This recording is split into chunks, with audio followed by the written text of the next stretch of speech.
O, saan ka na naman pupunta, bunso? Gagala ka na naman?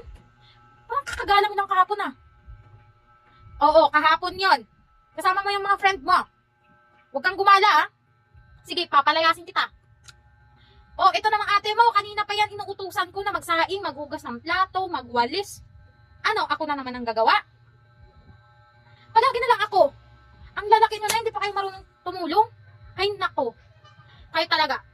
Oh, ito naman kuya mo. Buong araw, buong gabi, sabi assignment ang ginagawa. Pero nahuli ko kanina. Nag-EML.